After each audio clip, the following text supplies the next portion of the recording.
Hello viewers, English গ্রামারের ধারাবাহিক লেকচারে আপনাদের সবাইকে অভিনন্দন ও স্বাগতম। আজকের ক্লাসে আমরা অ্যাডজেক্টিভ এবং অ্যাডভার্ব কিভাবে সহজে মনে রাখতে হয় এই টেকনিক শিখব। অনেকে ওই জায়গায় ভুল করে, আর আজকের ক্লাসটি দেখার পর এই অ্যাডজেক্টিভ এবং অ্যাডভার্বে আর কখনো ভুল হবে না। পার্ট অফ স্পিচের মধ্যে সবচেয়ে গুরুত্বপূর্ণ টপিক হচ্ছে নাউন, তারপর অ্যাডজেক্টিভ, তারপর ভার্ব, অ্যাডভার্ব, এগুলা। আর আজকের ক্লাসে আমরা কি শিখবো? অ্যাডজেক্টিভ এবং অ্যাডভার্বকে কিভাবে সহজে মনে রাখা যায় এটা শিখবো। অনেকে মনে করেন যে কোনো শব্দের শেষে এলওয়াই থাকলে সেটা অ্যাডজেক্টিভ হয়ে যায়। আজকের পর থেকে এই বিষয়টা ক্লিয়ার হয়ে যাবে যদি ক্লাসটি শুরু থেকে শেষ পর্যন্ত মনোযোগ সহকারে দেখেন। আর আজকে আমরা ইংলিশকে একটু গণিতের মতো শিখবো, কারণ গণিত করতে আমাদের ভালো লাগে। আমরা যদি ইংলিশকে গণিতের মতো শিখি তাহলে অবশ্যই ইংলিশটাও আমাদের কাছে সহজ মনে হবে।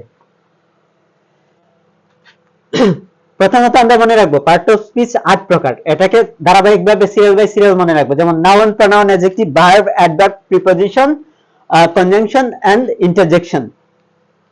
এই 8 প্রকারের পার্ট অফ স্পিচকে আমরা 1 noun, 2 pronoun, 3 adjective, 4 verb, 5 adverb, 6 preposition, 7 conjunction এবং 8 ইন্টারজেকশন এভাবে মনে রাখবো কোডগুলা। তারপর আরেকটা জিনিস মনে রাখবো, এখানে প্রনাউনটা আমাদের এই আলোচনায় কোনো কাজে দিবে না, এজন্য ly ইকুয়াল 2, ly ইকুয়াল কত মনে রাখবো? 2, ly ইকুয়াল 2 মনে রাখবো। তাহলে ফার্স্ট রুলে কি আছে? Noun plus ly equal adjective. এখানে দেখেন নাউন হচ্ছে 1 নাম্বার, নাউন কত?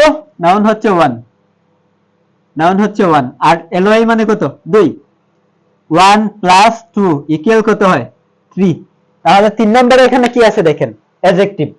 তাহলে 3 নম্বরে কি আছে? Adjective. Noun plus ly equal adjective, 1 plus 2 equal 3।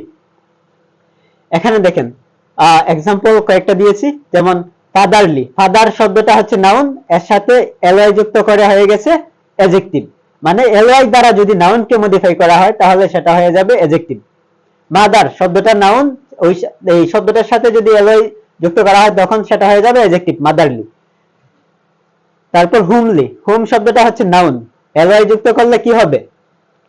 Adjective হয়ে যাবে।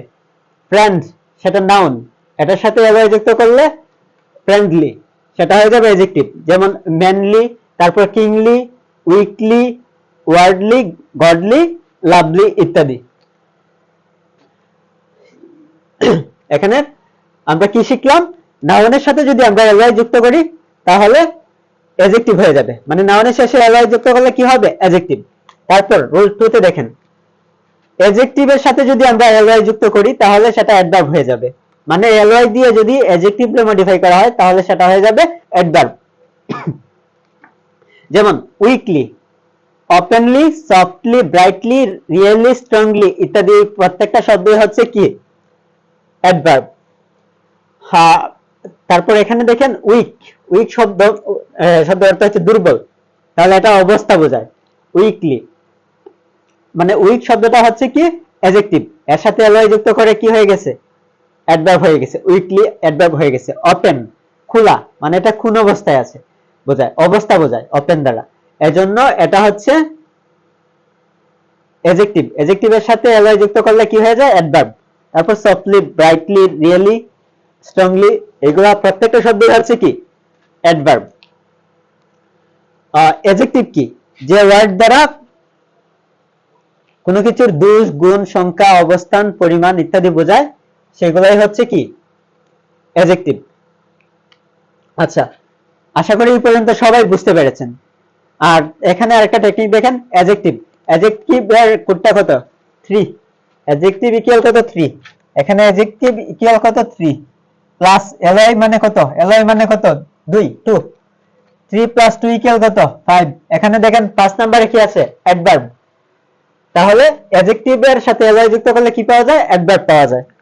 আশা করি এই পর্যন্ত সবার ক্লিয়ার। এখন আমরা তিনটা एग्जांपल দেখি যেগুলো বিভিন্ন বিশ্ববিদ্যালয়ে ভর্তি পরীক্ষায় এসেছে এবং মেডিকেল অ্যাডমিশনে এসেছিল। এছাড়া এই টাইপের প্রশ্নগুলো বিসিএস এ আসে, ব্যাংকে আসে, তারপর শিক্ষক নিবন্ধন, প্রাইমারি, নার্সিং বা যে কোনো জব পরীক্ষায় বা যে কোনো প্রতিযোগিতামূলক পরীক্ষায় বারবার এসে থাকে। আর ওইখানে অধিকাংশ স্টুডেন্ট ভুল করে। তারা কি কেন ভুল করে? কারণ তারা শব্দ শেষে যদি এলওয়াই দেখে তাহলে সেটাকে অ্যাডজেক্টিভ দিয়ে দেয়। আচ্ছা দেখেন, অ্যাডজেক্টিভ না, অ্যাডভার্ব দিয়ে দেয় সেটাকে। তাহলে আশা করি আজকে এই ক্লাসটা দেখার পরে এই বিষয় নিয়ে আর কোনো কনফিউশন থাকবে না। এখন এইগুলোর আনসার আপনারা নিজেই পারবেন, তারপরে একটু ডিসকাস করি। দা, এখানে এক নম্বরে কি দিয়েছি the adjective of the word friend is, মানে ফ্রেন্ডের অ্যাডজেক্টিভ শব্দ কোনটা? এই ফ্রেন্ডের অ্যাডজেক্টিভ শব্দ কোনটা? ফ্রেন্ড শব্দটা কি? ফ্রেন্ড শব্দের অর্থ হচ্ছে বন্ধু। বন্ধু একটা সম্পর্কের নাম, সো এটা একটা নাউন।